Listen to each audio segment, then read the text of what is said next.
Ano pa bang pag-uusapan natin, Alina? Lumayo ka sa akin. Wag mo akong lalapitan. Nakikiusap ako sa'yo. Ayoko pang mamatay. Huwag ka na magtanga-tangahan dyan, Iyo. Alam kong alam mo ang ibig kong sabihin. Aba kung may balak kang pormahan niyang si Alina, sinasabi ko na sa'yo. Ngayon pa lang ha, itigil mo na. Sana hinayaan mo muna ako magpaliwanag, Calvin. Sana hindi mo muna ako hinusgahan. Handa naman ako patunayan sa'yo na hindi ako gagaya ng iniisip mo. Bago natin simulan ng kwento, please like and share the video at huwag na ding kalimutang mag-subscribe.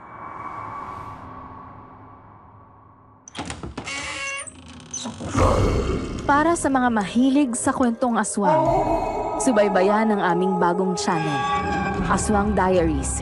Aswang Diaries. Pasukin ang mga nakakakilabot na mundo ng mga aswang. Aswang Diaries.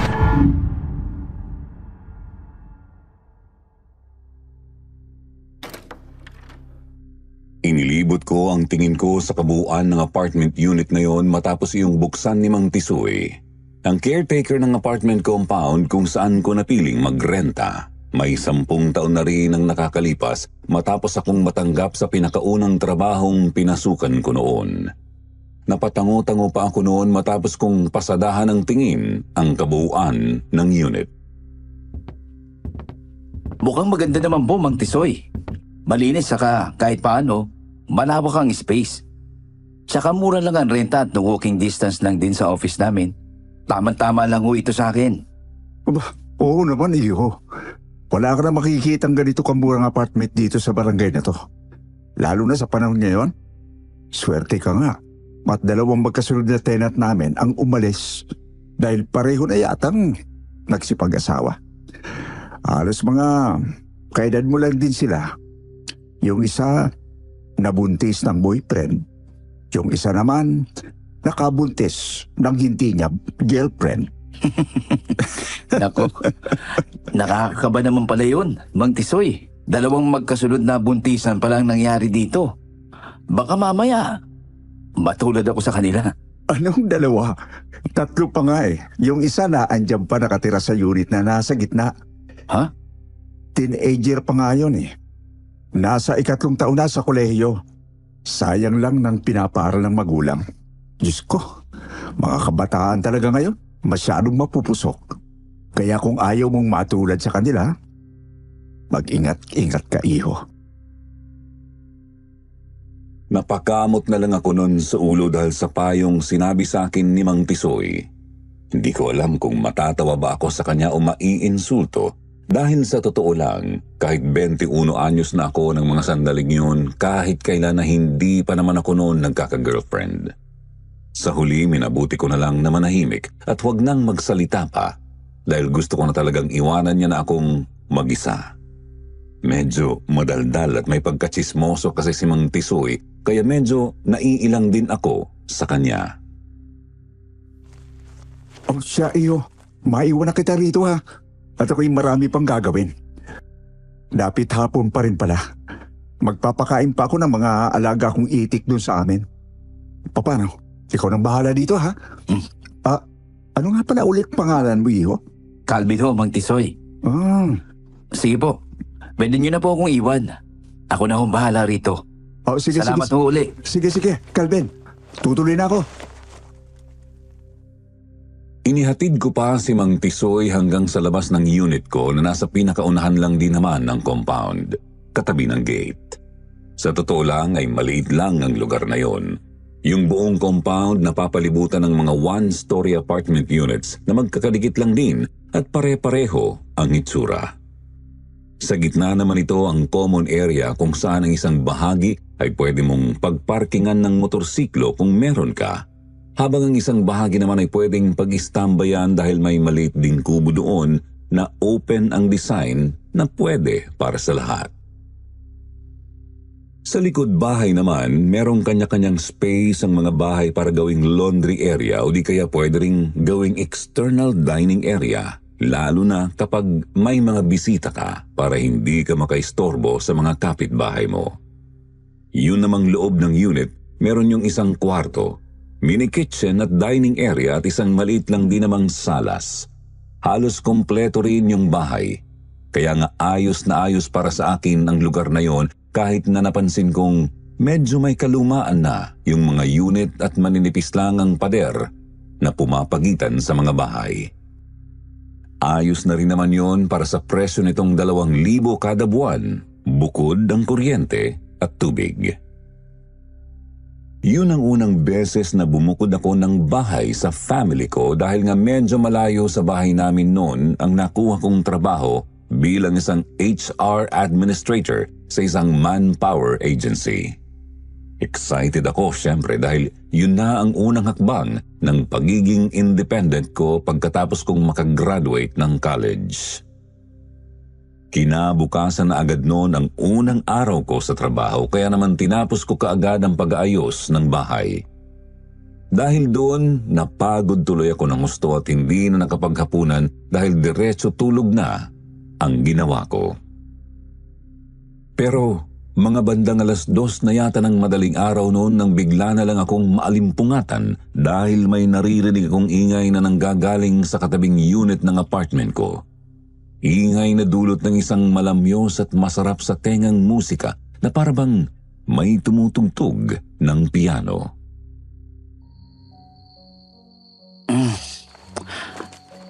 Teka, ano kayang ingay yun? Anong oras na? Bakit naman madaling araw na eh? Nagpapatugtog pa tong kapitbahay ko. Bigla tuloy kong nagutom. Makakain na nga lang muna. Di nga lang pala ako nakapaghapunan kanina. Bumangon ako noon at nagpunta sa mini kitchen ng bahay na makikita lang din paglabas ng kwarto ko. Nagsalang ako ng tubig sa electric kettle ko at naglabas ng isang cup noodles mula doon sa wooden cabinet sa ibabaw ng cooking area na nakafix na mismo sa pader. Buti na lang pala at naisipan ko munang mag-grocery kanina bago ako dumiretso dito sa apartment. Habang nagpapainit ako ng tubig, patuloy ko pa rin naririnig yung malamyos na musikang yon galing sa piano. Sigurado akong may tumutugtog talaga ng piano sa kabilang unit dahil ganito rin ang tunog kapag tumutunog sa simbahan yung tito kong pastor noon. Sa totoo lang, hindi ako nainis na nalimpungatan ako sa tunog na yun dahil yung uri ng pagtugtog ng kapitbahay ko sa kabilang unit, napakaganda. Ang sarap sa tenga ng tunog na nililikha niya. Parang punong-puno iyon ng emosyon. Although sa natatandaan ko, medyo gloomy ang piyesang tinutugtog niya ng mga sandaling yon at parang tunog malungkot, hindi ko pa rin naiwasang humanga sa kanya. Ang galing naman niya. Ang smooth tumugtog. Parang sanay na sanay. Ang sarap sa tenga. Pero kung kailan naman napapasarap na ako sa pagkikinig, bigla namang huminto sa pagtugtog ang kapitbahay ko. Medyo nagtaka pa ako noon. Sakto namang otomatiko na ring namatay yung electric kettle ko dahil kumulo na ang tubig. Tumayo na ako noon at simulang salinan ng mainit na tubig ang cup noodles ko nang bigla na naman akong mapahinto. Inay.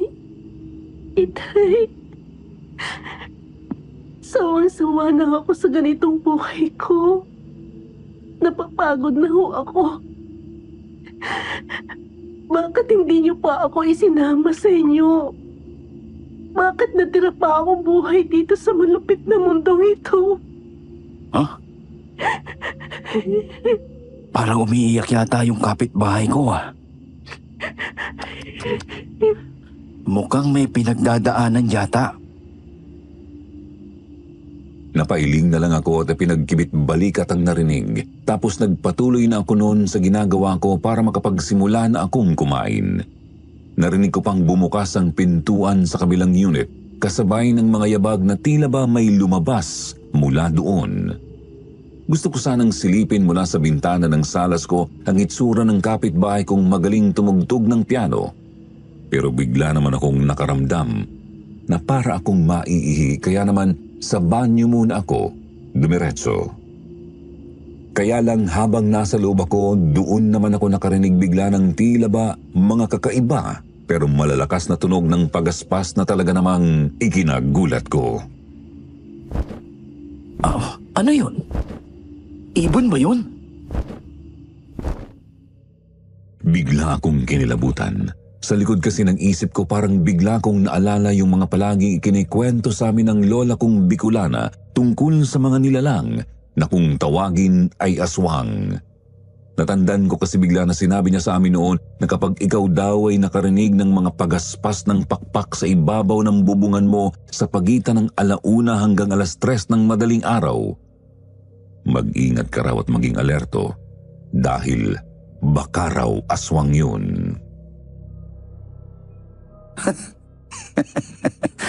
Para naman akong baliw nito. Hanggang ngayon pala natatakot pa rin ako sa mga kwentong yun ni Lola. Napailing ako. Para ibsan ang takot na nag-uumpisang lumamon nun sa kalamnan ko, paglabas ko ng banyo ay sumilip ako sa bintana doon sa may salas. Maliwanag naman sa labas dahil bukas ang ilaw sa loob at labas ng kubo. Nakahinga ako ng maluwag nang wala naman akong ibang makita sa labas kundi isang itim na asong nakatulala lang sa pintuan ng panggitnang unit. Sabi na nga ba lalang yun Ay nako, makatulog na nga lang. Kung ano-ano pa kasing iniisip ko.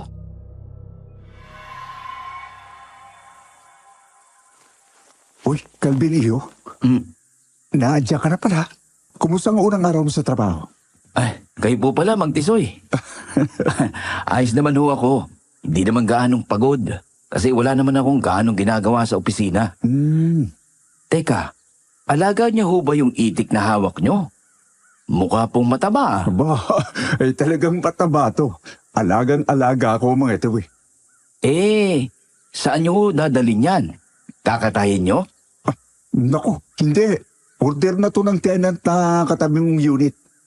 Paborito niya to Ito raw kasi palagi ang niluluto ng nanay niya nung nabubuhay pa. Kaya laging umuorder sa akin. Suki ko yun si Alina.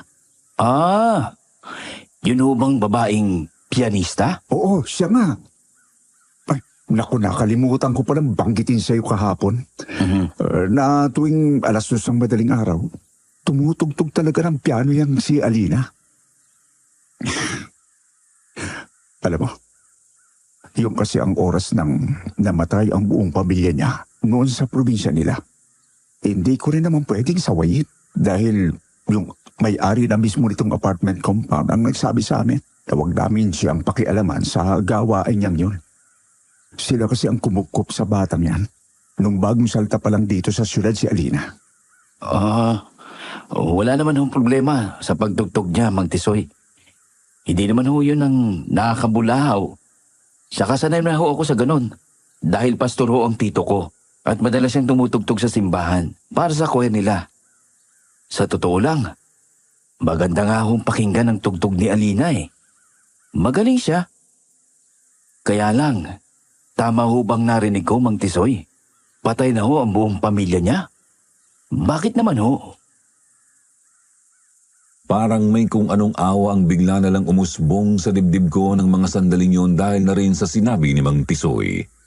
Bigla kong naalala yung narinig kong pag-iyak ng kapitbahay ko kagabi pagkatapos niyang tumugtog. Sa sobrang curious ko, napatanong tuloy ko ng ganon kay Mang Tisoy, kaya hindi ko na malayang may tao na pala sa likod ko. Napaigtad na lang ako nang bigla siyang magsalita. Pinatay sila. Pinasok sa loob ng bahay namin. Pagkatapos, pinagtataga hanggang sa malagutan sila ng hininga. Ha? Paglingon ko nakita kong may napakagandang babaeng nakatayo sa likuran ko. Sobrang puti ng kutis niya, parang labanos. Tapos yung mga labi at pisngi niya natural na medyo mapusyaw at mamula-mula habang ang pilik mata niya naman ay mahaba at makapal na lalong nagpapaganda sa mga mata niyang halos kulay abuna. para siyang hindi tao, para siyang Diyosa. Lalo na dahil sa itim at paalon-alon niyang buhok na nakalugay at isinasayaw-sayaw pa ng hangin. Alina, ikaw pala. Kanina ka pa ba dyan? Hindi kita napansin Oho, kanina pa ako rito, Mang Tisoy. Narinig ko nga kinikwento nyo na naman ang kwentong buhay ko dito sa bago kong kapitbahay eh. Ay, hindi naman sa ganun, Alina. Nabanggit ko lang kasi nagrereklamo itong si Calvin dahil sa pagtugtog mo ng madaling araw. Ho? Hindi naman ako nagre-reklamo, Mang Tisoy Huwag kang mag-alala. Kaya ng sabi ko, narinig ko naman ang pag-uusap niyo mula umpisa. Pagpasensyahan mo na tong si Mang Tisoy ha. May pagkamadadal talaga to eh. Oo nga pala, ito na ho ba yung in-order kong itik sa inyo? Oo, Alina. Ito na nga yun. Pinili ang kita ng malaki at mataba para naman masarap ang kain mo mamaya. Kayo talaga, Mang Tisoy. Sige na ho. Akin na yung itik para naman masimulan ko ng katayin. Eto nga ho palang bayad, oh. Salamat, Alina. Nang magpaalam na si Alina sa amin ni Mang Tisoy, pareho namin siyang sinundan ng tingin hanggang sa makapasok na siya sa bahay niya. Napakaganda niya talaga, Sir Jupiter. Siya yung tipo ng babaeng talagang matutulala ka kapag nakita mo. Samantalang, hindi naman ako madaling ma-attract noon sa babae dahil wala pa nga sa isip ko ang mga ganong bagay. Pero iba talaga ang dating ni Alina. Sa unang pagkakataon, pakiramdam ko tinamaan ako ng matinding paghanga sa isang babae. Hindi lang dahil sa ganda niya, kundi pati na rin sa narinig kong talento niya sa pagtugtog kagabi. Hindi ko na namalayan kung gaano na ako katagal noon nakatitig kay Alina. Basta naramdaman ko na lang na siniko ako ng bahagya ni Mang Tisoy na sinundan niya ng pagbibigay sa akin ng isang banta na talagang nagpataas noon sa kilay ko. Hoy bata, mukhang hindi ko gusto ang ditik mo dyan kay Alina.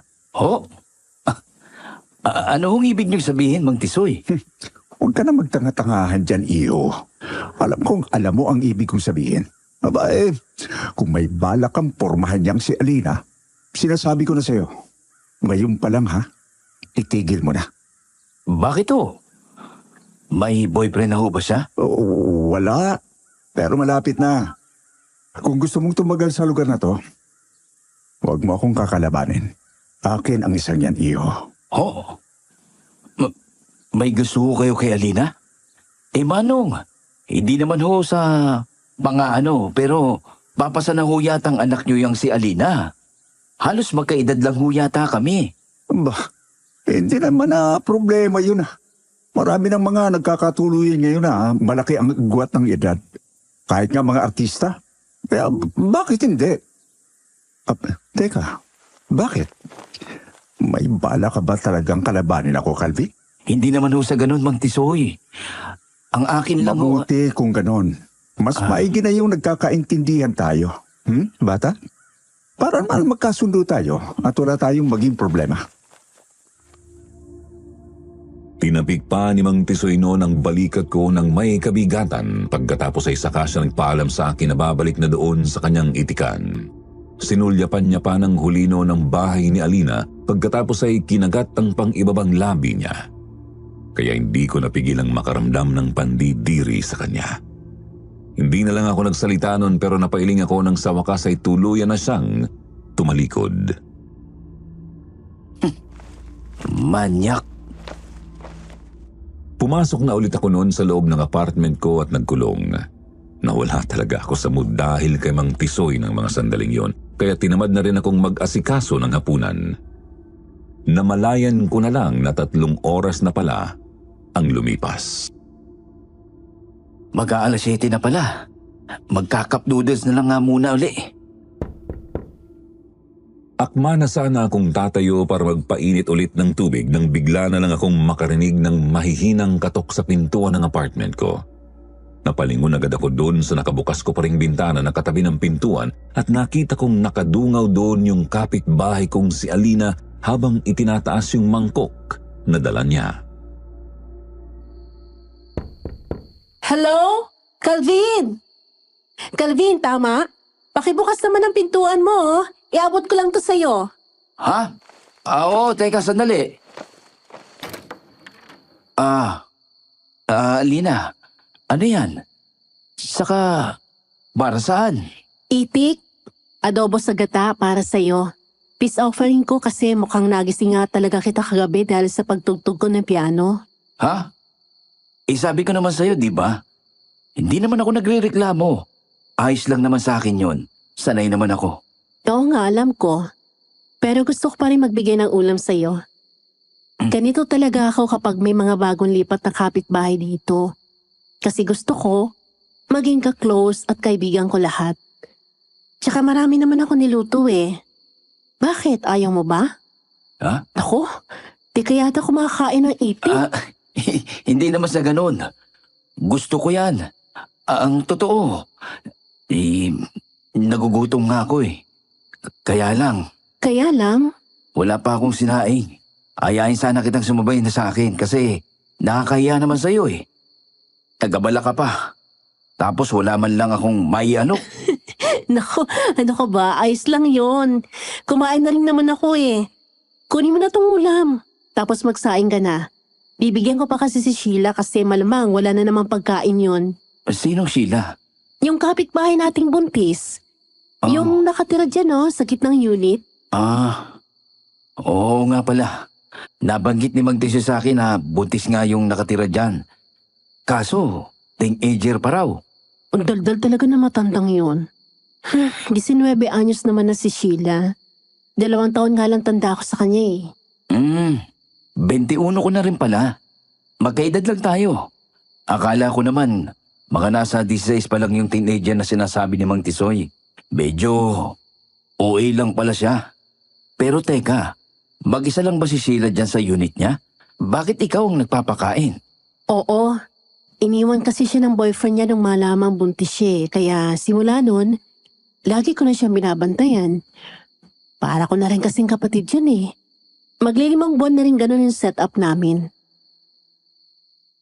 Napatango-tango ako noon sa sinabi ni Alina pero hindi ko alam kung bakit bigla ko na lang naalala yung nangyari kagabi matapos ko siyang marinig na umiyak.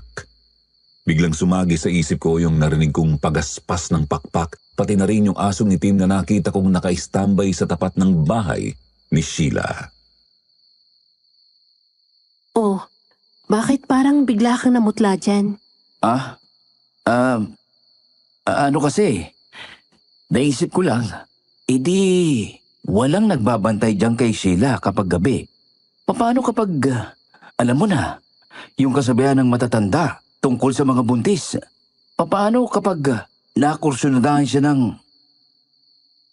Hindi ko maituloy-tuloy ang sasabihin ko dahil baka biglang mawirduhan sa akin si Alina kapag bigla na lang akong nagtanong o nagbanggit sa kanya ng kahit na anong may kinalaman sa aswang.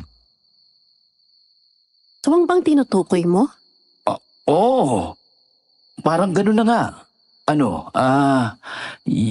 Yung lola ko kasi, marami kasi siyang kinikwento sa amin noon tungkol sa mga aswang. Maraming pamahiin tungkol sa buntis. Kaya naisip ko bigla. Nako, uso rin yan noon sa probinsya namin pero dito naman sa syudad parang wala namang ganun eh. Matagal naman na ako rito pero wala pa naman ako nakikita o nararamdamang hindi normal sa paligid.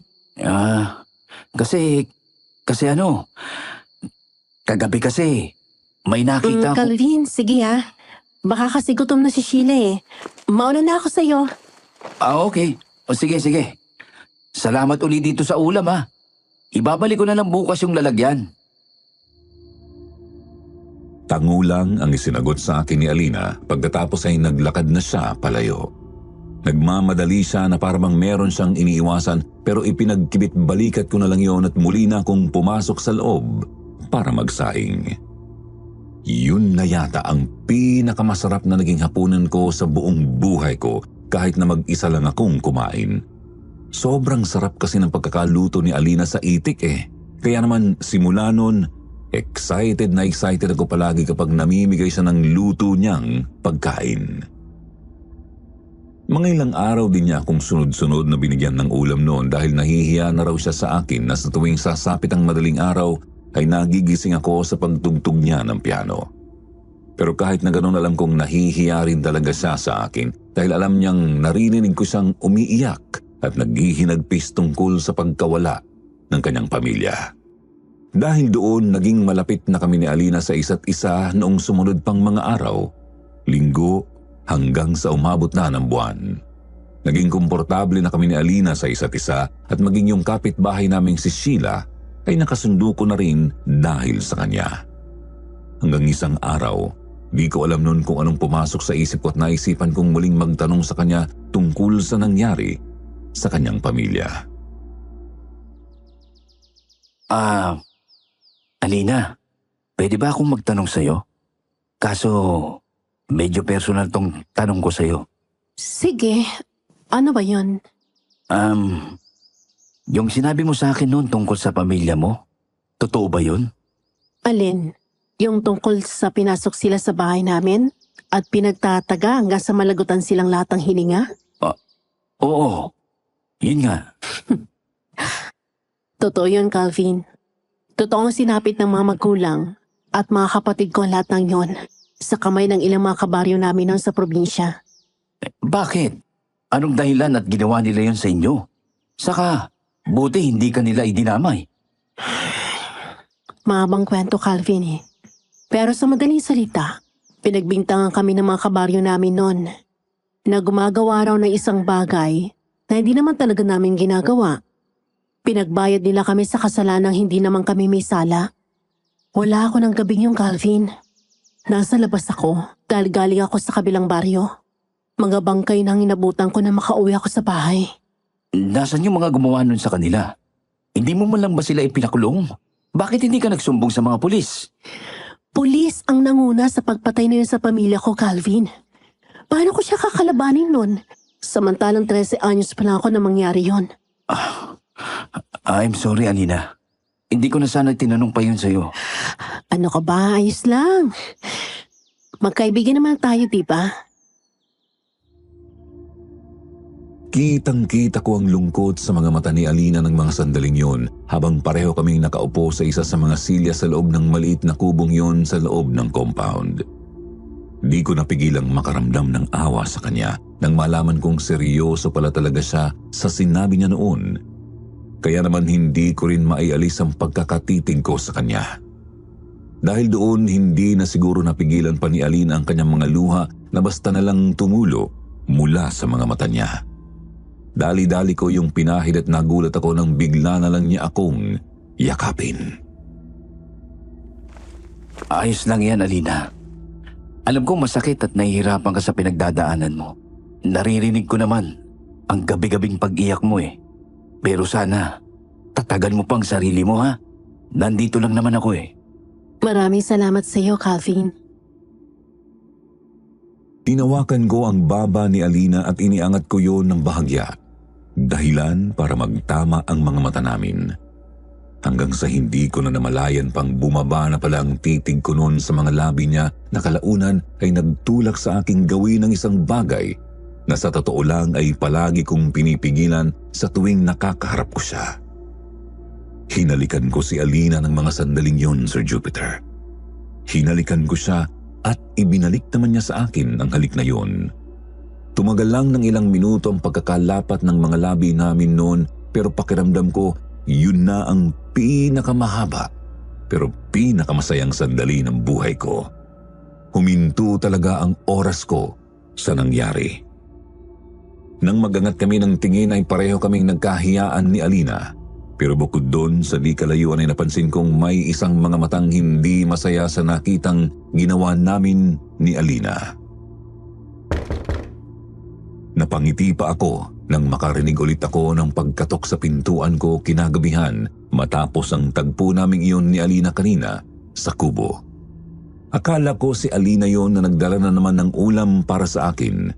Kaya dali-dali kong binuksan ang pinto. Pero Magdisoy, Gabi na ho ah. Ano't napadaan pa yata kayo?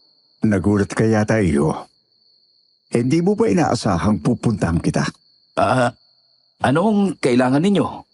Wala naman. Medyo dismayado kasi ako sa iyo, bata ka eh. Akala ko kasi nagkaintindihan na tayo nung una. Tungkol kay Alina. Di ba ang sinabi ko naman sa iyo na akin siya? Sa'yo? Mang Tisoy, nahihibang na ho yata kayo. Paano namang magiging sa inyo si Alina eh? Halata namang hindi kayo gusto nung tao. Matanda na ho kayong masyado para sa kanya. Isa pa, di ba ho? At may asawa naman kayo? Wala ka ng pakialam doon. Binalaan na kita, pero hindi ka nakinig. Bago ka pa dumating dito, pinapakitaan ako ng motibo niyang si Alina. Kunwari lang yan, pero sa totoo lang, matagal na niyang gustong mapa sa akin. Nagpapatawa ho yata kayo. Tumahimik ka. Napakuyom ng mga sandaling yun ng kamao ko dahil sa mga sinasabi sa akin ni Mang Tisoy. Pero bigla na lang akong napatras noon nang makita kong hinipon na bigla yung tila itak na nakasukbit sa tagiliran niya na para mga anumang oras ay handa niyang hugutin para itaga sa akin. Mang Tisoy, ano ba yung ginagawa niyo? Harassment ho ito ah. Pwede ko kayong ipakulong dahil sa ginagawa Sa ninyo. tingin mo ba, may pakialam ako? Kapag nataga ko yung marurumi mong labi, hindi ka na makapagsusumbong pa. Hindi mo na rin mahahalikan pa si Alina ko. Mang Tisoy, huminahon ho kayo. Pwede ba? Sobrang pula ng mga mata ni Mang Tisoy ng mga sandaling yun. Parang wala siya sa sarili. Animo siya ay ibang tao. Malayong malayo sa doon sa matandang caretaker na nakilala ko noong bagong lipat pa lang ako rito. Noong una medyo tinatansya ko pa ang gagawin niya. Pero nagsimula na akong kabahan nang maya-maya pa ay tuluyan niya nang hinugot mula sa tagiliran niya yung itak na nakasukbit sa kanyang tagiliran. Mang Tisoy! Papatayin kita. Papatayin kita. Para hindi mo na maagaw sa akin si Alina. Ha? Papatayin kita! Mang Tisoy! Huwag ho! Ah! Isang malakas na pagwasiwas ang ginawa ni Mang Tisoy noon sa harapan ko gamit ang itak. Buti na lang at naging mabilis ang kilos ko at agad akong nakaiwas kaya hindi ako tinamaan ng pananaga niya. Papatayin kita. Akin lang si Alina. Akin lang si Alina. Ngunit bago pa man muling makaatake noon si Mang Tisoy sa akin, isang malaki at itim na aso ang sa gulat ko ay bigla na lang dumamba sa kanya. Nanlaki biglang mga mata ko noon dahil tumilapon talaga sa area ang itak ni Mang Tisoy kasabay ng patuloy pa ring pag-atake ng aso. Iwan mo ko! Huwag! Diyos ko! Saan galing ang asong to? Bigla na lang ako noong napaatras sa takot. Hindi ako makapaniwala sa nasaksihan ko. Para lang yung isang masamang panaginip o bangungot at hindi ko alam kung paano gigisingin ang sarili ko. Natatandaan ko ang asong yun. Hindi ako pwedeng magkamali. Yun ang asong nakita kong nakatayo noon sa tapat ng bahay ni Sheila noong unang gabi ko pa lang dito sa apartment. At ngayon ay walang awang nilalapan nito si Mang Tisoy. Ang mukha ng matanda ay puno ng takot at ang mga sigaw niya ay parang nag-e-echo sa buong compound. Ganun pa man, nagtataka ako ng mga sandaling yun dahil parang wala namang nakakarinig. Nagtayuan bigla lahat ng balahibo ko habang unti-unti kong nakikitang nalalasog ang mukha ni Mang Tisoy. Hindi ako makagalaw. Kahit gusto kong sumigaw o tumakbo parang nawala ang lakas ko. Ang naririnig ko lang ay ang mabigat na paghingal ng aso habang patuloy ito sa paglapa kay Mang Tisoy. Buti na lang naglabasan na rin noon yung iba pang mga kapitbahay ko mula sa dulong unit. Nang makita ng aso ang mga ito, tumakbo bigla palayo ang aso. Pero nang mga sandaling yon ay kritikal na ang lagay ni Mang Tisoy. Dahil doon walang ibang nakaisip na sundan man lang ang asong yon kundi ako. Ambulansya! Tumawag kayo ng ambulansya! Marami ang nagtulong-tulong para madala si Mang Tisoy sa ospital. Ako naman hinabol ko yung aso. Dumaan kasi iyon sa likod bahay ko at gano'n na lang ang gulat ko nang makita kong tumalon yun sa kabilang bakod. Sa bakod ni Alina. Pero hindi kayo maniniwala sa susunod kong nasaksihan. Hoy! Bumalik ka rin! Ha? Alina! Calvin, Alina, bakit? Paano kang naging... aswang ka? Calvin, magpapaliwanag ako. Hindi. Lumayo ka sa akin, lumayo ka! Calvin, please. Halimaw ka! Kitang-kita ko kung paano ka nagpalit ng anyo bilang aso. Isa kang aswang, Alina! Aswang ka! Nilapa mo si Mang Tisoy. Alina, sinaktan mo siya. Dahil kung hindi ko ginawa yon, papatayin ka niya. Narinig ko, Calvin. Nakita ko paano ka pagbantaan ni Mang Tisoy kanina. Nagdilim ang paningin ko. Naalala ko bigla kung ano sinapit ng pamilya ko sa bayo namin. Ayoko matulad ka sa kanila, Calvin. Ayoko mangyari din sa'yo kung anong sinapit nila. Kaya ba sila pinatay ng mga kabaryo nyo, Alina? Dahil may lahi kayong aswang, pumapatay din ba kayo sa baryo nyo? Para mabuhay kayo? Hindi, Calvin. Kahit kailan hindi kami nanakit ng tao. Pinagbintangan lang nila kami. Buong buhay namin, hayop lang ang nagawa namin kainin. Hindi kami kahit kailanman tumikim ng tao. Paano ko maniniwala sa'yo, Alina? Noong unang gabi ko rito, ikaw din yung nakita ko nagbabantay sa labas ng pintuan ni Sheila. Balak mo rin ba siyang biktimahin, ha? Hindi, Calvin, hindi. Matagal lang may umaaswag na Sheila at hindi ako yon. Lumabas lang ako ng gabi niyo dahil binabantayan ko siya. Maniwala ka sa akin, Calvin. Wala akong intensyong manakit ng kahit sino, lalo na ikaw. Hindi ako nakapag-react agad noon sa paliwanag sa akin ni Alina. Para na akong mababaliw ng mga sandaling yon habang nagpapaliwanag siya.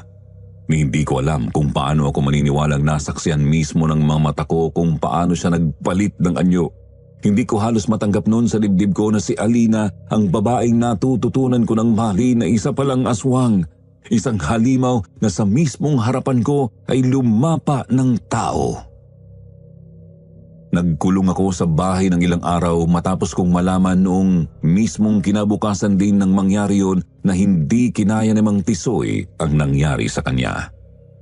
Idiniklara daw itong dead on arrival ng mga doktor dahil na rin sa sobrang pagkaubos ng kanyang dugo at sa lala ng pinsalang dinulot sa kanya ng aso.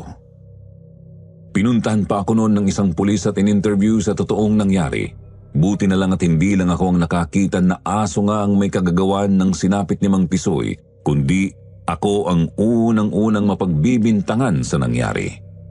Gustong-gusto ko na ngang lumipat ng apartment noon kung hindi lang ako pinayuhan ng pulis na huwag muna raw akong aalis sa apartment compound na yon dahil hindi malabong ako pa rin ang mapagbalingan ng investigasyon gayong parang balang yata ng pamilya ng Mang Tisoy na umapila. Calvin, Alina! Paano ka nakapasok dito? Anong ginagawa mo rito sa bahay ko? Calvin, gusto ko lang na mag-usap tayo. Ha? Nakikiusap ako sa'yo. Ano pa bang pag-uusapan natin, Alina? Lumayo ka sa akin. Wag mo kong lalapitan. Nakikiusap ako sa'yo. Ayoko pang mamatay. Iyan lang ba talagang tingin mo sa akin? Isang halimaw? Pare-pareho talaga kayo. Sana pala. Sana di na lang kita iniligtas sa kamay ng walang hiyang matandang yon. Natigilan ako bigla sa sinabi ni Alina. Sa totoo lang nakaramdam ako ng awa noon sa kanya. Totoo ang sinabi niya na malaki pa rin ang utang na loob ko sa kanya dahil sa ginawa niyang pagliligtas sa akin. Kung hindi niya nga naman talaga ginawa yun, malamang napatayin ako ni Mang Tisoy. Hindi ako masama. Hindi ako kahit kailan nanakit ng iba, Calvin. Dahil kung isa nga akong halimaw gaya ng binibintang mo sa akin, matagal ko na sana pinatay ang lahat ng mga tao may kinalaman noon sa pagkawala ng buong pamilya ko. Pero hindi ganon ang ginawa ko, Calvin. Imbes na gantihan ko sila, ako na lang ang lumayo. para hindi nila magawang lasunin ang utak ko na dapat ko talaga silang tapusin. Alina, Napakasakit na ganyan ang tingin mo sa akin ngayon.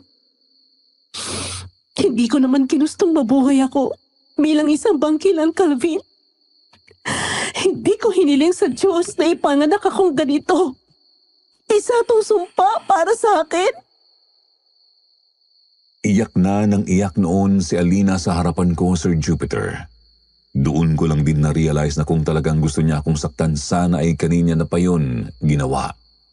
Pero hindi. Dahil nagpapaliwanag siya, imbis na gantihan na lang ako dahil sa kawalan ko ng utang na loob sa ginawa niyang pagtulong sa akin. Alina. Alina, sorry. Patawarin mo ko. Napabuntong hininga si Alina pero ramdam kong mabigat pa rin ang loob niya. Kitang-kita ko sa mukha niya ang sakit. Hindi lang dahil sa mga sinabi ko, kundi dahil sa lahat ng pinagdaanan niya. Hindi ko maalis sa isip ko ang sinapit ng pamilya niya, ang pagbibintang ng mga kabaryo nila at ang nangyari kay Mang Tisoy. Para bang lahat ng iyon ay paulit-ulit na gumugulo sa isipan niya. At sa kabila ng lahat, eto siya, humaharap sa akin, nagsusumamo na intindihin ko siya dahil doon, yakap ko siya ng mahigpit. Hindi ko na napigilan ang sarili ko na sa kabila ng lahat ay aminado pa ring nagmamahal na talaga noon kay Alina. Calvin, hindi ko na alam kung paano kita mapapaniwala. Pero sana maintindihan mo kahit konti na hindi ako masamang nilalang. Oo, Alina. Naniniwala ako sa iyo. Naniniwala na ako. Sorry, Calvin. Sorry kung nakita mo kung paano ako naging halimaw para lang maipagtanggol ka. Sorry. Hindi ko alam kung anong naramdaman ko nang marinig ko yun mula sa kanya. Para akong sinampal ng konsensya ko. Talagang nagkamali ako na pagdudahan siya, gayong alam kong hindi niya naman talaga kailanman sinaktan si Sheila o kahit sino pa sa compound na ito, bukod nga kay Mang Tisoy na muntik nang pumatay sa akin. Alina, hindi mo kailangan magsorry. Ako ang may kasalanan. Sa lahat ng nangyari. Sa lahat ng ginawa mo para sa akin. Ako pa nga ang nagkamali ng pagtingin sa iyo. Kaya, patawarin mo ko, Alina. Mahal kita, Calvin. Kaya ako nagawang manakit dahil natakot akong ikaw naman ang masaktan. Ayokong ikaw naman ang mawala sa akin. Mahal din kita, Alina. Mahal na mahal din kita. Nang gabing yun, Sir Jupiter, hinalikan ko ulit si Alina sa ikalawang pagkakataon. Pero ang halik na yun ay mas mapusok. Mas puno ng init at pagmamahal.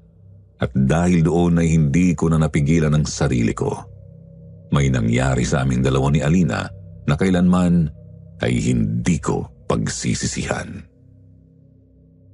Ilang buwan ang lumipas, Sir Jupiter, at nagpatuloy ang pagiging magkasintahan namin ni Alina na kaming dalawa lang ang nakakaalam ng kanyang sikreto.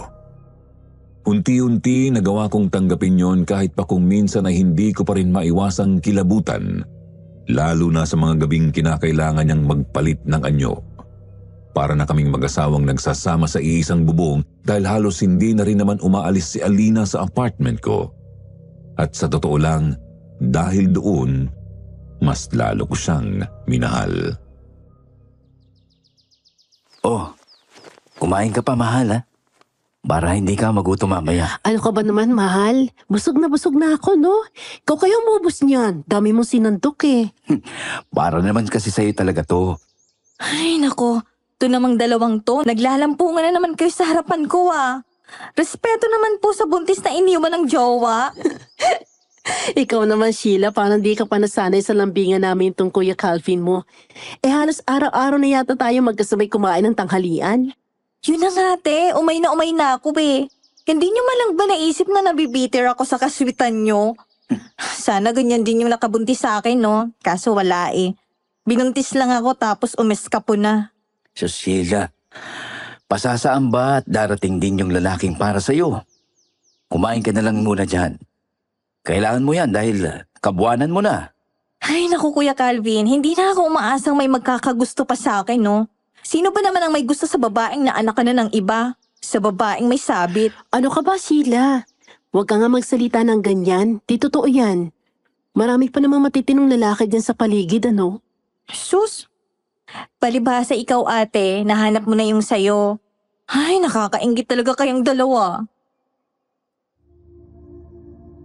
Habang tumatagal ay mas naging malapit din kami ni Alina noon kay Sheila. Mabilis din namang nakalimutan sa compound namin ang naging pagkawala ni Mang Tisoy noon. Dahil sa totoo lang, marami naman talagang galit sa kanya doon dahil na rin sa ugali niya.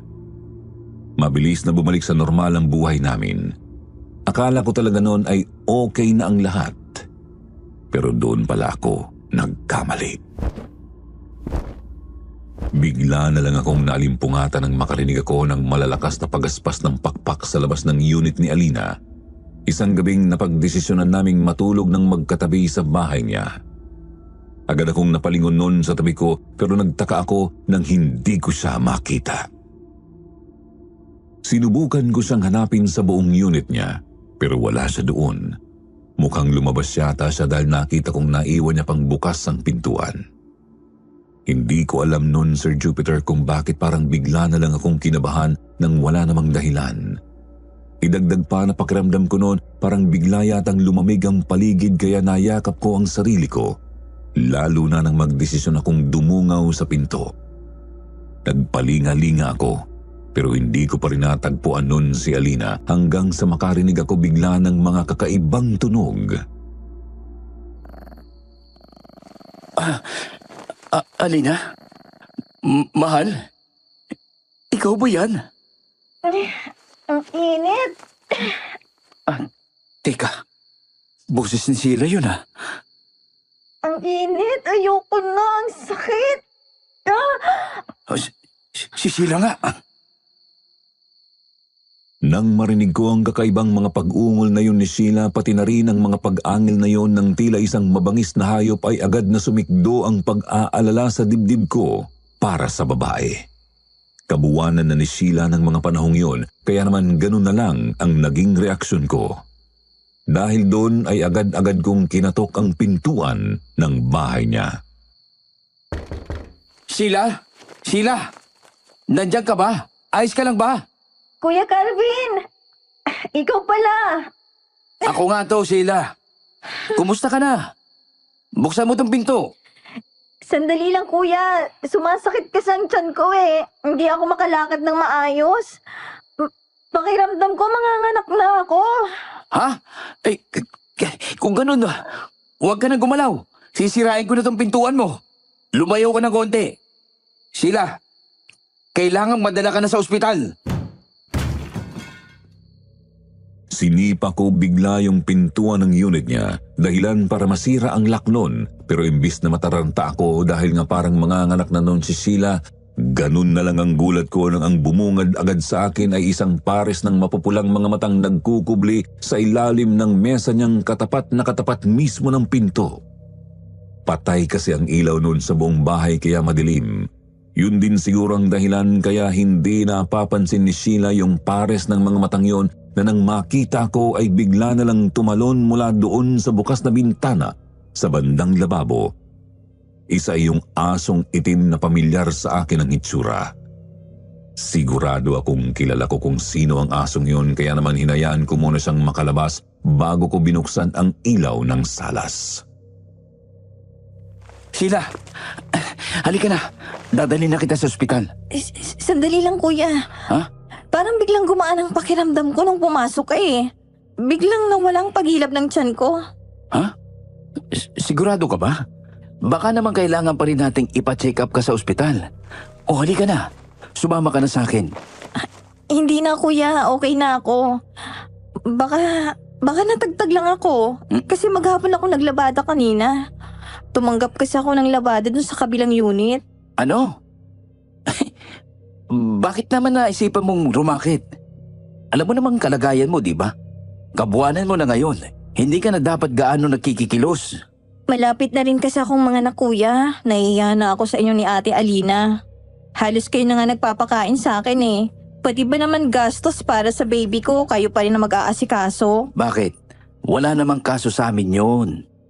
Alam mo, kung gastos lang ang iniisip mo, wag na. Halika na, sumama ka na sa ospital.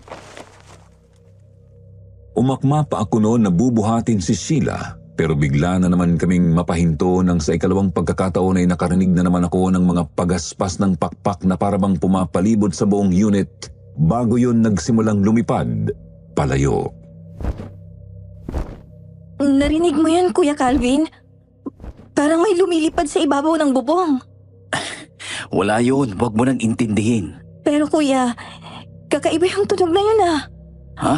Parang ang laki naman yatang ibon nun. Para maging ganun kalakas ang tunog ng pagaspas niya. Kuya, hindi kaya inaaswang ako? Natigilan ako sa sinabi ni Sheila. Hindi agad ako nakasagot dahil para akong biglang nawalan ng sasabihin. Agad na sumagi sa isip ko ang naabutan kong eksena kanina kung saan kitang-kita ko si Alina na nagkukubli sa ilalim ng mesa ni Sheila habang si Sheila naman ay namimilipit na sa sakit ng tiyan niya. Ayoko man ay hindi ko naiwasang mag-isip ng hindi maganda ng mga sandaling yon. Mahal, nandito ka lang pala. Kanina pa kita hinahanap eh. Ay, Ate Alina, nandyan ka rin pala. Pasensya na kayong dalawa kung naistorbo kang tulog nyo ha. Bigla lang kasing sumakit ang tiyan ko eh. Hindi ko alam kung bakit. Normal lang naman talaga sa mga buntis na malapit ng mga anak ang panakanakang pagsakit ng tiyan, Sheila. Wala kang dapat na ipag-alala. Siguro nga ate. Pero, okay naman na ako ngayon. Pwede na kayong bumalik sa pagtulog. Ha? Nako, hindi na. Alam mo, ang mas mabuti, bantayan na lang kita rito sa bahay mo. Ikaw ang kailangan na magpahinga. Makakasama sa baby ang pagpupuyat. Bantayan? Eh bakit naman kuya? May pasok ka pa bukas sa trabaho ah. Pwede naman ako matulog dito sa salas. Nasira ko ang lock ng pintuan mo, Sheila. Delikado kung iiwan kitang nag-iisa rito. Ha? Paano si Ate Alina? Okay lang naman sa kanya yun. Nandyan lang naman siya sa kabilang bahay eh. Hindi ako nun tumingin kay Alina, pero dama ko ang biglang pagtatapon niya sa akin ng makahulugang tingin. Ganun pa man, para hindi mahalata ni Sheila ang tensyong nagsisimulang mabuo sa pagitan namin, ay minabuti na lang niyang sumang-ayon sa sinabi ko. Naku, wala yun sa akin, Sheila. Sige na. Babalik na ako sa loob. Matulog ka ng maayos. Kaya ng sabi ng Kuya Calvin mo ha. Baka kasi kumapano si baby. Grabing abala na talagang nagagawa ko sa inyong dalawa. Pero maraming salamat ate. Kuya, hayaan nyo. Kapag nakapanganak na ako, babawi ako sa inyo. Wala yun. Ano ka ba? Sige na, pumasok ko na ulit dun sa kwarto mo. Pero mas okay kung hindi mo na ilalak ang pinto. Para mabantayan kita. Dito lang ako magdamag. Hindi ako matutulog. Total, maghapon din naman akong tulog. Sinadya ko talagang iparinig kay Alina ang mga salitang yon para alam niyang babantayan ko si Sheila. Hindi ko man sabihin sa kanya ng direkta noon, alam kong alam niya ang ibig kong sabihin. Tinupad ko ang sinabi kong yon. Magdamag kong ang binantayan si Sheila sa takot na baka mamaya bigla siyang balikan ni Alina na hindi ko alam kung bakit parang bigla yatang nagkaroon ng pagnanasa sa sanggol na dinadala ng babae. Hindi ko alam kung nakailang kape ba ako ng mga sandaling yon, pero tiniis ko ang antok ko hanggang sa magsimula ng sumikat ang araw. Magandang umaga sa'yo kuya. Salamat talaga sa pagbabantay mo sa akin kagabi. Pwede ka nang matulog kuya. Kaya ko na yung sarili ko. Umaga na rin naman eh. Sige. Mag-ingat ka sa pagkilos mo, Sheila, ha? Opo Kuya Calvin. Nang iwanan ko si Sheila sa bahay niya, hindi ako dumiretso sa unit ni Alina. Bagkus ay nilampasan ko yon at doon ako agad nagtungo sa unit ko. Ayoko kasi sanang makausap muna siya dahil hindi ko pa alam kung paano ko siya kukomprontahin tungkol sa nakita ko kagabi. Pero ganun na lang ang gulat ko nang pagbukas ko ng pintuan ng kwarto ko nakita ko si Alina na nakaupo sa kama at tila ba inaabangan ang pagdating ko. Ang tagal mong bumalik, kanina pa kita hinihintay. Mamaya na tayo mag-usap. Matutulog muna ako. Mahal, yung nakita mo kagabi, maniwala ka. Nagkakamali ka ng iniisip. Paano mo nahulaan kung anong iniisip ko? O baka naman, masyado ka lang nagiging defensive, Alina. Ano? So talaga naniniwala ka may binabalak nga ako masama kay Sheila kagabi? Ano ba kasing gusto mong isipin ko? Nakita kita, Alina. Nandun ka sa ilalim ng mesa ni Sheila. Habang siya, namimilipit na sa sakit. Para kang halimaw na nag-aabang ng tamang tiyempo para umatake sa napili mong biktima. Hindi totoo yan. Nandun lang ako kagabi dahil gusto kong tingnan kung okay ba si Sheila. May ibang aswang na gustong umatake sa kanya, Calvin. Alam mo, wala akong ibang aswang na nakita at nakatagpo rito kundi ikaw lang. Kaya paano pa ako maniniwala sa iyo, Alina? Nakalimutan mo bang nakita mismo ng mga mata ko? Kung paano mo kinitil noon ang buhay ni Mang Tisoy? Mahal naman, huwag mo naman sanang gamitin laban sa akin yon. Alam mong nagawa ko lang yon dahil natakot akong baka saktan ka niya. O baka naman, nang gabing yun, sadyang hindi mo lang talaga napigilan ang kakaibang gutom na nararamdaman mo dyan sa sikmura mo. Kaya pinalabas mo lang sa akin na iniligtas mo ko. Pero ang totoo, ginamit mo lang yung paraan para makatikim ka na sa wakas ng tao. Calvin, hindi totoo yan. Alam mo, Alina, magdamag kong napag-isip-isip to eh. Hindi kaya pinatay ang buong pamilya mo sa dating yung baryo dahil totoo ang bintang sa inyo ng mga tao na mga halimaw nga kayo, mga aswang na nambibiktima ng mga inosente. Kasi hindi naman kayo basta-basta na lang pagbibintangan kung walang basiwat.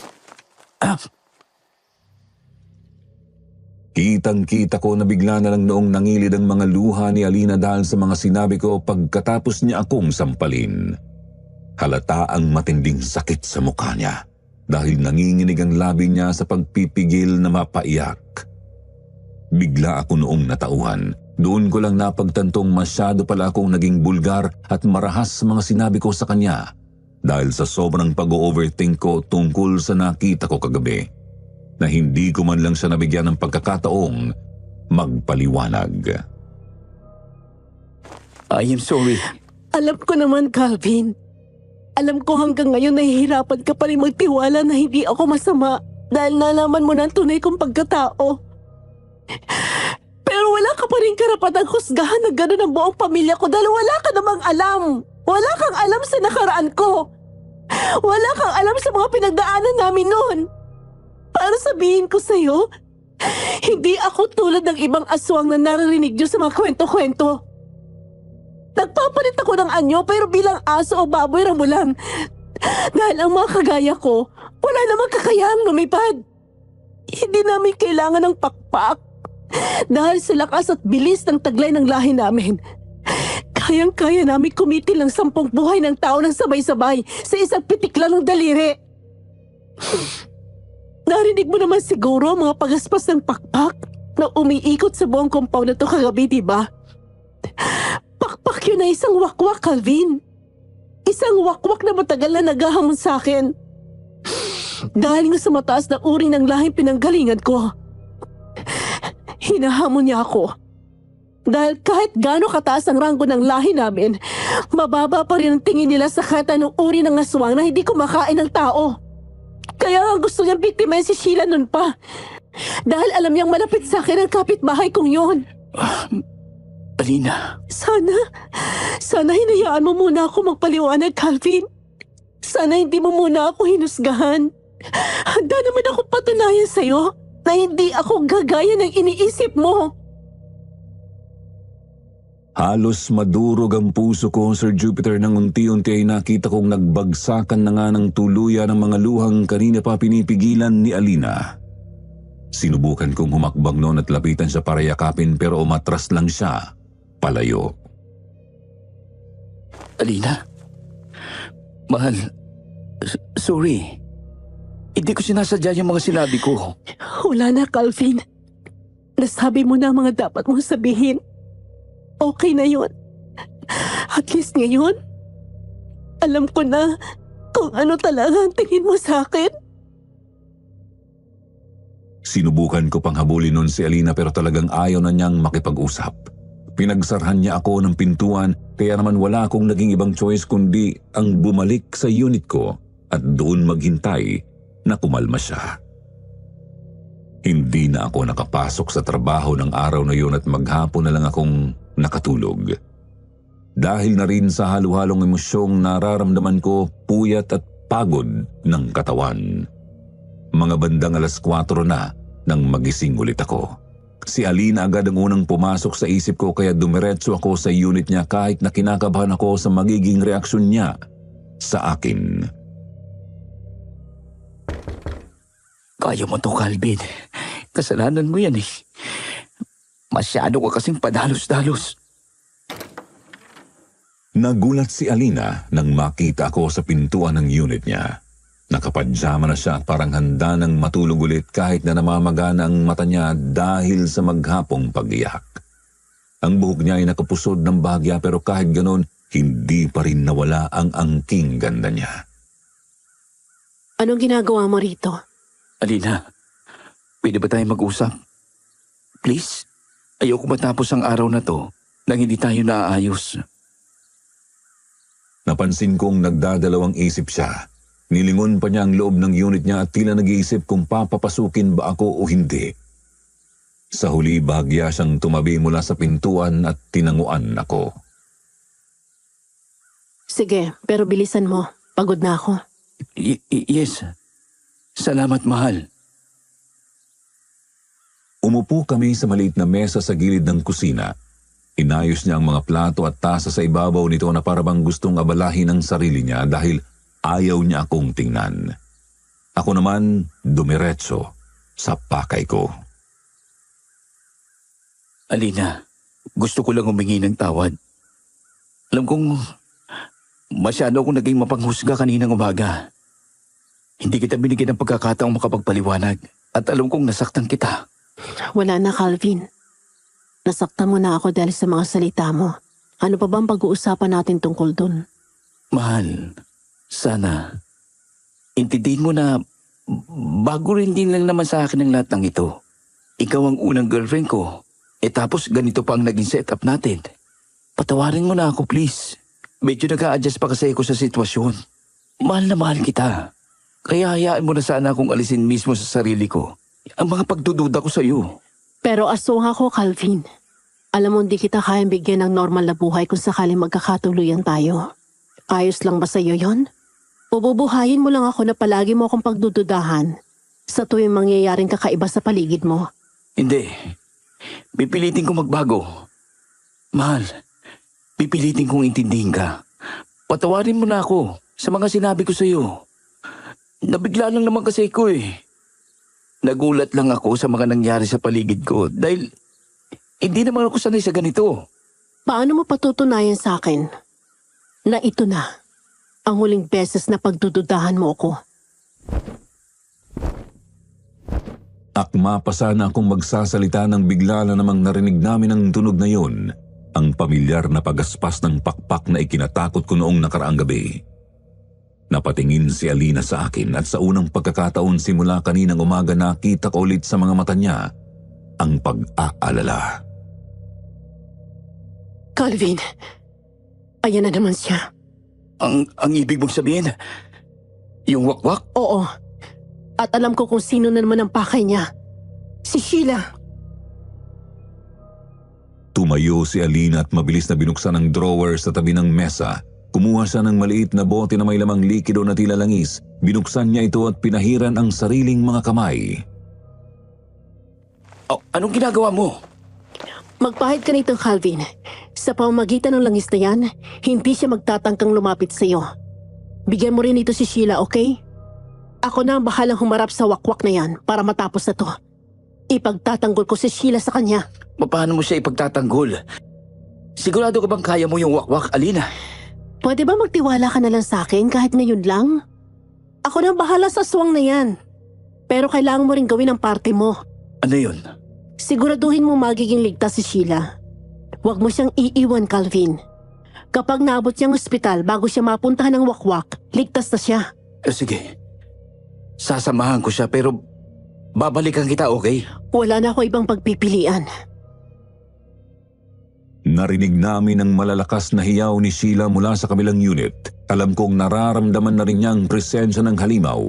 Hindi na ako nagdalawang isip at agad akong tumakbo papunta sa pintuan ng bahay ni Sheila. Kuya Calvin, ang lakas ng tunog ng pagaspas. Pakiramdam ko, inaaswang nga talaga ako. Kuya Calvin, ang sakit na ng pakiramdam ko. Pakiramdam ko, putok ng panubigan ko. Ano? Kailangan ba dala ka na sa ospital? Halika na. Agad kong kinuha ang mga gamit ni Sheila na matagal na rin namang nakahanda. Habang inaakay ko sa palabas ng unit niya, narinig kong pabilis na ng pabilis ang pagaspas ng pakpak mula sa itaas ng compound. Calvin! Bilisan mo! Hindi niya tayo titigilan! Saan ka pupunta, Alina? Hayaan mo na ako rito! Siguraduhin mo maaabot yung ospital! Hindi ko alam kung paano ko nakuha ang lakas ng loob pero nagmadali akong isakay si Sheila sa tricycle na nakaparada sa tapat ng compound. Hinila ko ang driver na halos natutulog na at nagmakaawang dalhin kami agad sa ospital. Habang tumatakbo ang tricycle, naririnig ko ang tunog ng sigaw ni Alina. Ang sigaw ng isang nilalang na handang makipaglaban para sa mga mahal niya sa buhay. Hindi ko maiwasang maalala ang huling tingin sa akin ni Alina bago ko siya iniwan. Sa kabila ng lahat, naroon pa rin ang pagmamahal niya at ang determinasyon na iligtas ang iba kahit ang pwedeng maging kapalit nito ay sariling buhay niya. Sa mga oras na yon, ipinagdasal kong sana maging maayos lang ang girlfriend ko. Natapos din ang mahaba at nakakakabang gabing yun. Masayang ibinalita ng doktor na naging maayos ang panganganak ni Sheila. Isang malusog na batang lalaki ang isinilang niya at sa kabila ng lahat ng takot at pag-aalala, ligtas na silang mag-ina. Salamat, kuya. Kung wala ka, hindi ko alam kung anong mangyayari sa amin ng baby ko. Huwag mo nang isipin yun, Sheila. Ang mahalaga, ligtas na kayo.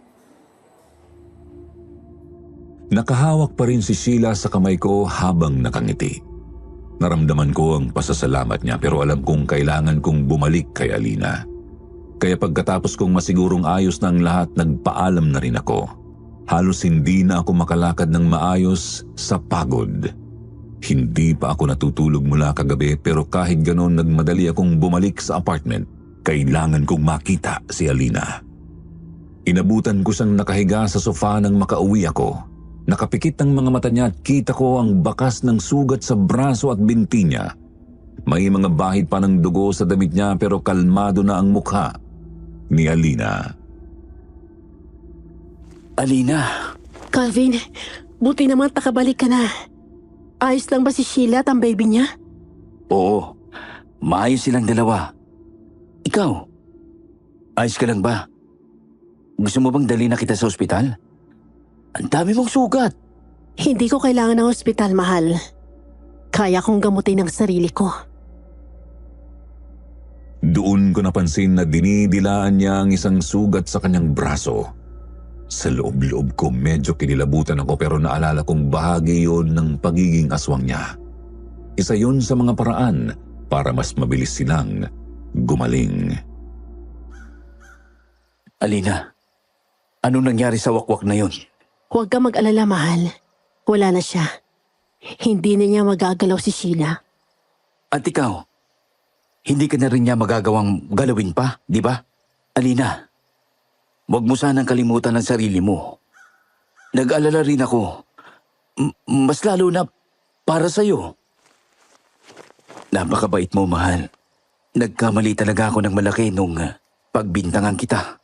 Sana, bigyan mo pa ako ng second chance, ha? Pangako, hindi na talaga kita pagtududahan ulit, kahit kailan. Buti naman. Kasi kapag ginawa mo pa ulit yun, ipapalapa na kita sa wakwak. Mahal kita, Alina. Kahit ano ka pa. Mahal din kita, Calvin. At sana, hindi na matapos tong mga araw na to. Sana, palagi na lang tayong ganito. E di magstay tayong ganito. Magsasama na tayo, Alina, okay? Gusto ko, bukas na bukas din, lumipat ka na rito sa unit ko. Pagkalipas ng ilang araw, nakauwi na rin si Sheila sa apartment kasama ang baby niya. Lahat kami ay masaya para sa kanya. Pero napansin kong tila naging aloof siya kay Alina. Madalas niyang iwasan ng girlfriend ko at halata ang tensyon sa tuwing magtatagpo ang dalawa. Alam ko kahit si Alina, napansin din iyon. Kuya Calvin, gusto mo bang hawakan ng baby ko? Masyado na yatang nasanay sa akin ayaw nang magpababa. O sige nga, akin na at nang makapag-practice na akong maging daddy. Alam mo kasi, Sheila, gusto ko na rin kasi ngayain ng ate Alina mo na magpakasal. Inabot sa akin ni Sheila ang baby niya pero habang buhat ko ang bata napansin kong napatingin si Sheila kay Alina na noon ay nasa pintuan ng unit ko at nakatanaw lang sa amin. Kuya, sigurado ka na ba talaga sa kanya? Kay Alina? Oo naman. Bakit mo naman natanong yan? Para namang hindi mo alam kung gaano ko kamahal ang ate mo. Wala. Baka kasi, alam mo na, nadadala ka lang ng emosyon mo. Dahil siya ang unang girlfriend mo. Isa pa, baka naman nagagandahan ka lang sa kanya. Oo, kaya hindi mo naman pala talaga siya mahal. Ano bang ibig mong sabihin, Sheila? Kuya, nung gabing manganganak na ako, ang totoo, bago mo ko noon madala sa ospital, nakita ko siya. Nakita ko si Ate Alina. Nagpalit siya ng anyo bilang isang aso. At wag mo nang subukan pang itanggi sa akin to, Kuya Calvin. Dahil ang totoo, narinig ko kayo ng gabing yon na pinag-uusapan ng pagiging aswang niya. Biglang nanlamig ang pakiramdam ko nang aminin sa akin ni Sheila yun. Hindi ko alam kung ano ang sasabihin. Ayokong lumala ang sitwasyon pero alam kong hindi na rin tama na itago ang totoo kay Sheila. Lalo na at huling-huli na rin naman kami. Sheila, alam kong mahirap itong tanggapin. Pero hindi mo kailangan matakot kay Alina. Hindi siya masama. Yan ba yung dahilan kaya parang iniiwasan mo siya? Simula nung makauwi kayo dito ng baby mo? Oo. Dahil halimaw siya, Kuya. Halimaw? Halimaw ba ang tawag mo sa taong ilang beses nang iniligtas ang buhay mo? At ng baby mo? Sheila, baka lang hindi mo lang alam na kahit noong wala pa ako rito, binabantayan ka na ng ate Alina mo. Dahil pamilya na ang turing niya sa'yo. Nagulat si Sheila sa sinabi ko. Kitang-kita sa mukha niya ang guilt pero nanatili pa rin ang takot sa mga mata niya. Kung hindi dahil kay Alina, baka wala na kayo ng baby mo ngayon. Alam mo ba kung ilang beses niyang hinarap ang wakwak para lang protektahan kayo? Kuya, hindi ko alam. Kaya sana, wag mo siyang husgahan base lang sa nakita mo. Oo, iba siya. Pero, hindi ibig sabihin nun, masama na siya. Yumuko si Sheila habang iniaabot ko pabalik sa kanya ang baby niya. Alam kong nalilito siya pero umaasa akong mauunawaan niya ang lahat sa tamang panahon. Kinagabihan, kinausap ko si Alina tungkol kay Sheila. Sinabi kong baka kailangan niyang bigyan ng space ang kapitbahay namin para na rin sa ikatatahimik ng lahat. Nalungkot si Alina nang malaman yon.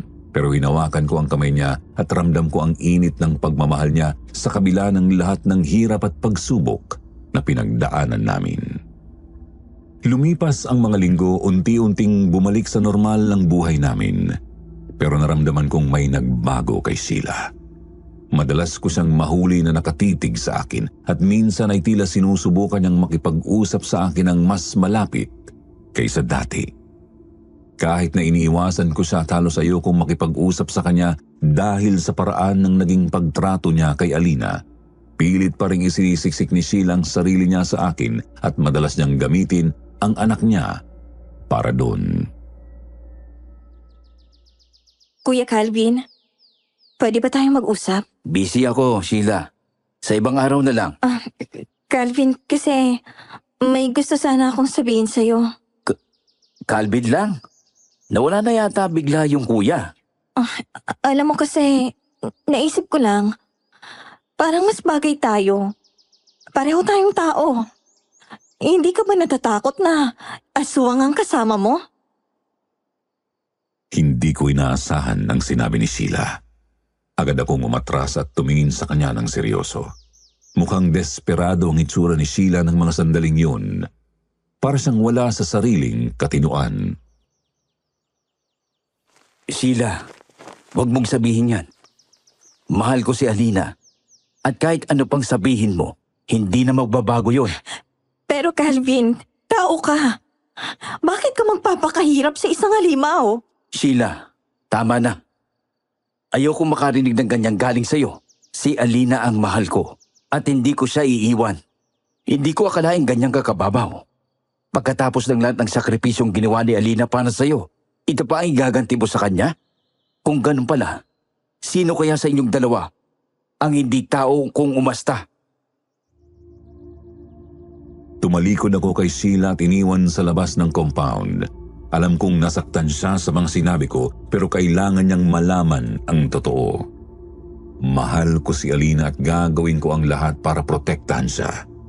Pagpasok ko sa unit ni Alina, nakita kong nakaupo siya sa tabi ng bintana, nakatingin sa labas. Lumapit ako at niyakap siya mula sa likod. Mahal, okay ka lang ba? Oo, pero ramdam ko may problema ka eh. Ano yun? Wala. Gusto ko lang na ipaalam sa'yo na mahal kita. Kahit ano pa ang mangyari, ikaw pa rin ang pipiliin ko. Salamat, mahal. Mahal na mahal din kita. Ang totoo, alam ko namang narinig ni Alina ang lahat ng mga sinabi ni Sheila tungkol sa kanya. Malakas ang pandinig niya, kaya imposibleng hindi. Pero nagpapanggap siyang walang alam dahil ayaw rin niyang mag-alala pa ako para sa kanya. Pero hindi ako tanga. Hindi ako tanga para hindi maramdaman ang sakit na nararamdaman ng partner ko ng mga sandaling iyon. Sa mga sumunod na linggo, napansin kong unti-unting nagbago si Alina. Hindi na siya madalas lumabas ng unit niya at hindi na rin niya itinuloy ang paglipat sa bahay ko. Kahit nasa bahay ako, mas pinipili niyang umiwas. Ramdam ko ang distansyang inilalagay niya sa pagitan naming dalawa ng mga panahong yun. Pero hindi ko alam kung paano ko yun aalisin. Hanggang isang umaga, napansin kong maraming gamit na nakalagay sa labas mismo ng pinto sa unit ni Sheila. Mga bag na puno ng damit, mga kahon at iba pang gamit ng baby niya. Nagulat ako nang makita kong may dalawang matandang babae at lalaki na nasa loob ng bahay niya, tulong-tulong sa pagbabalot ng mga gamit. Sheila, anong nangyayari? Aalis ka na? Kuya Calvin, sinusundo na kasi ako ng mga magulang ko. Doon na muna kami ng baby ko sa probinsya. Tutulungan nila akong alagaan siya habang nagsisimula pa lang ako bilang isang ina. Biglang may umigting sa dibdib ko. Hindi ko alam kung bakit pero parang bigla akong nakaramdam ng lungkot. Sa kabila ng lahat, naging malapit din naman kami kay Sheila, lalo na si Alina. Bakit parang biglaan? Hindi ka ba lang nagsabi sa amin? Sa ate Alina mo, kahit papano naman siguro. Alam mong, minahal niya rin kayo ng baby mo. Kuya, nahihiya na rin kasi ako. Alam ko naman na marami akong nagawang hindi maganda. Lalo na kay Ate Alina. Hindi ko na nga siya kayang tingnan sa mata eh. Kaya bago kami umalis, gusto ko munang humingi ng tawad sa inyo. Bumukas ang pinto at lumabas si Alina mula sa unit niya. Nakita kong napatigil siya nang makita si Sheila at ang mga magulang nito. Agad na nagkatinginan ang dalawa at sa unang pagkakataon pagkalipas ng ilang linggong hindi nila pagpapansinan, may nakita akong kaunting liwanag sa mga mata ni Alina. Ate Alina, sorry sa lahat ng nasabi ko tungkol sa iyo. Mali ako. Maling-mali ako sa mga nagawa ko. Sana mapatawad mo pa ako. Tsaka, gusto ko rin magpasalamat sa iyo para sa lahat ng naitulong mo sa akin. Sorry kung naging napakawalang utang na loob ko sa iyo, ate. Ang totoo, nadala lang ako ng inggit sa iyo dahil napakaswerte mo kay Kuya Calvin. Sheila, wala kang kailangang ihingi ng tawad. Naiintindihan ko naman kung bakit ka natakot. Pero sana, lagi mong tandaan ha, na hindi ko kayo kailanman ginustong saktan. Yumuko si Sheila at kitang-kita ko ang pag-iyak niya habang nagpapasalamat kay Alina. Parang gumaan bigla ang pakiramdam ko lalo na nang makita kong ngumiti si Alina at niyakap si Sheila.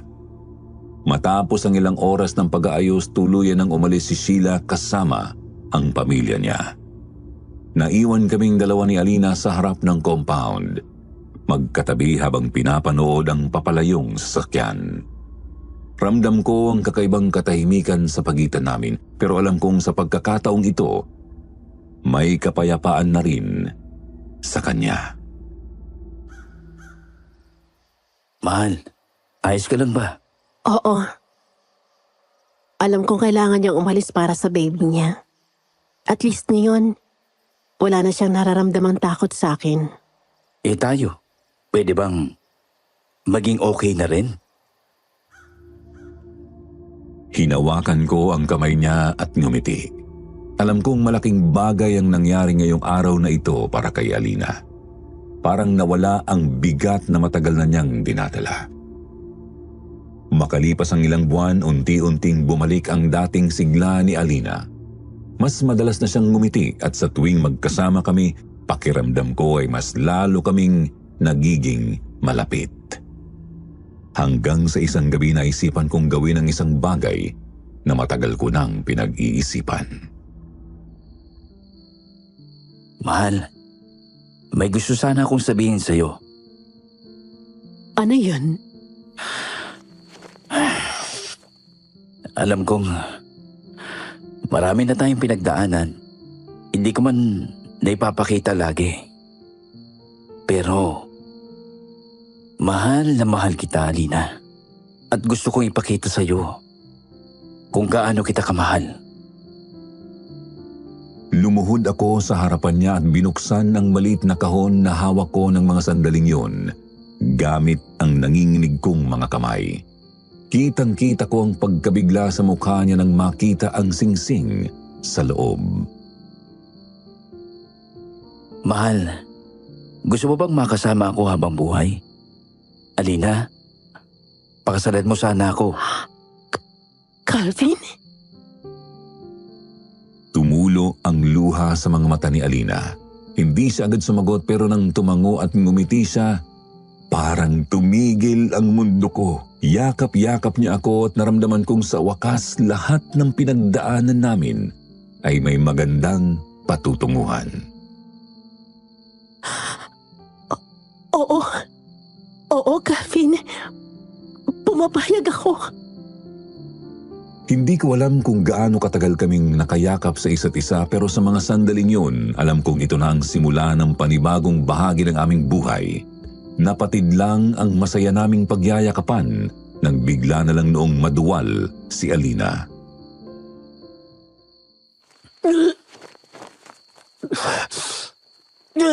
Oh, mahal, anong nangyayari sa'yo?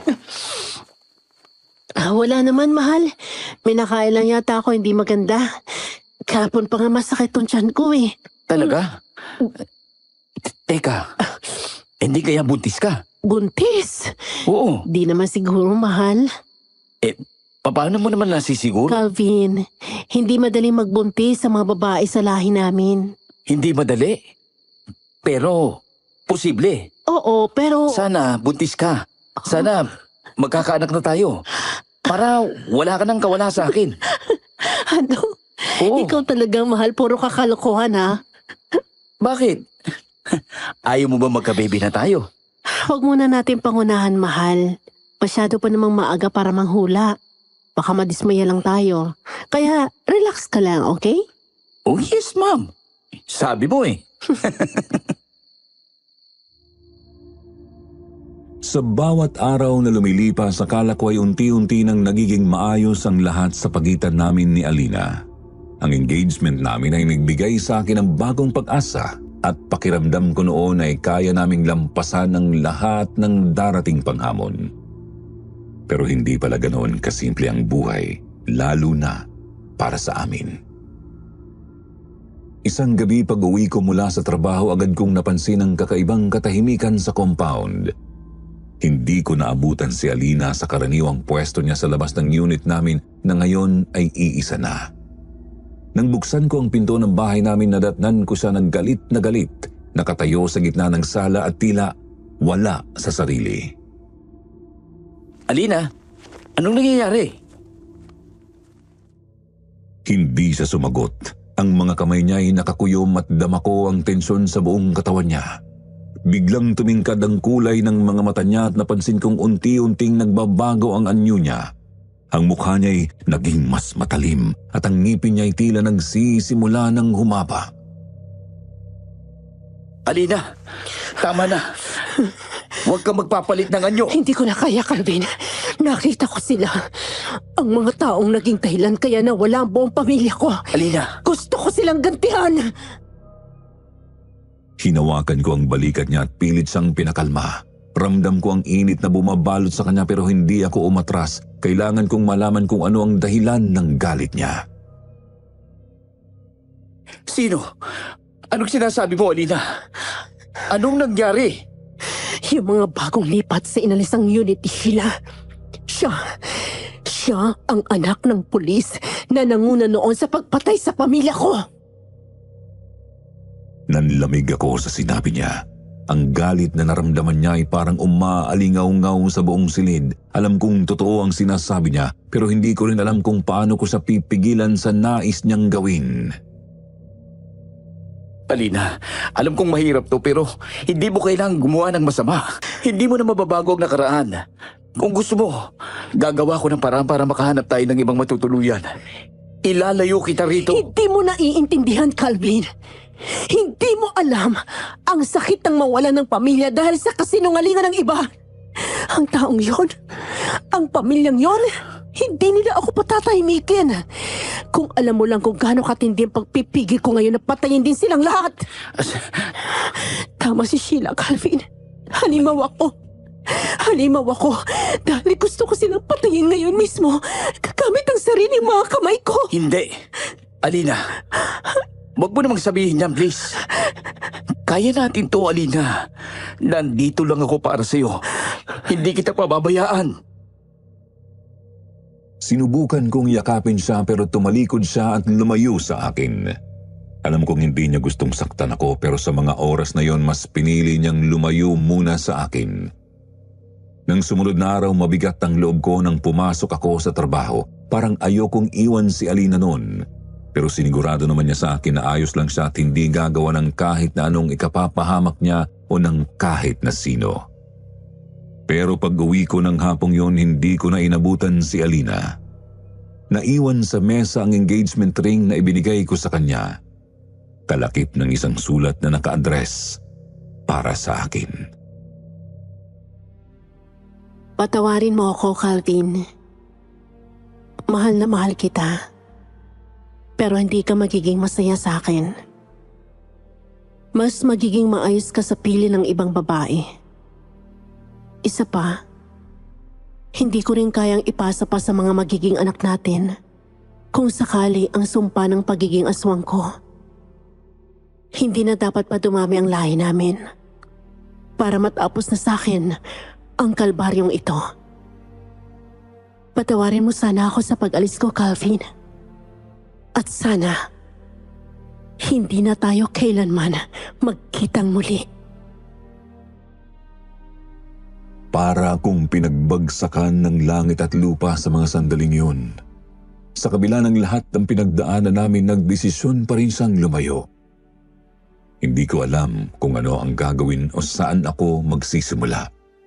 Para akong patay na humihinga nang iwan ako ni Alina. Pakiramdam ko na wala ang isang parte ng pagkatao ko. Hanggang sa lumipas ang mga taon, sinubukan kong bumangon muli at maghanap ng bagong simula. Nakailang relasyon na rin ako, pero hindi nagtagal ang alinman sa mga yon.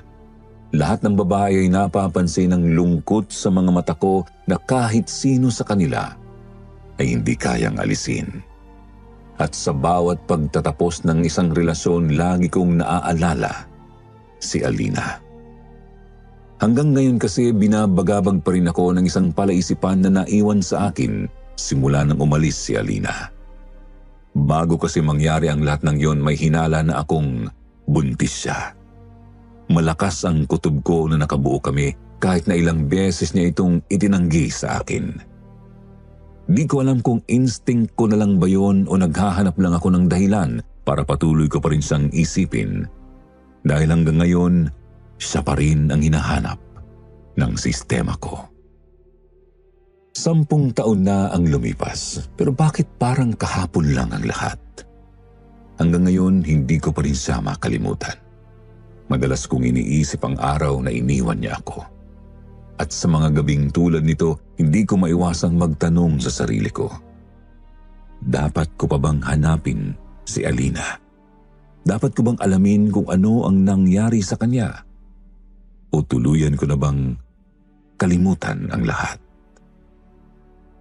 Sa lahat ng nakikinig sa channel na ito, pwede ko bang malaman kung ano ang tingin nyo? Magbabasa po ako ng mga comment ninyo sa comment section. Oras na mapili ang kwento kong ito na may feature sa inyong channel. Sa ngayon po, masasabi kong maayos naman ang buhay ko. 31 years old na ako at kahit papaano ay may maganda akong trabaho, sariling bahay at lupa. Pero nananatili pa rin akong mag-isa sa buhay. Sa totoo lang, gusto ko na rin namang makamove on mula sa nakaraan ko. Kaya nga nagawa kong i-email ang kwentong ito sa inyo dahil nagbabaka sakali akong sa pamamagitan nito ay mawala ang bigat ng nararamdaman ko. Sana po ay nagustuhan nyo ito. Sa ngayon, dito ko na lang ito tatapusin. Maraming salamat po sa inyo.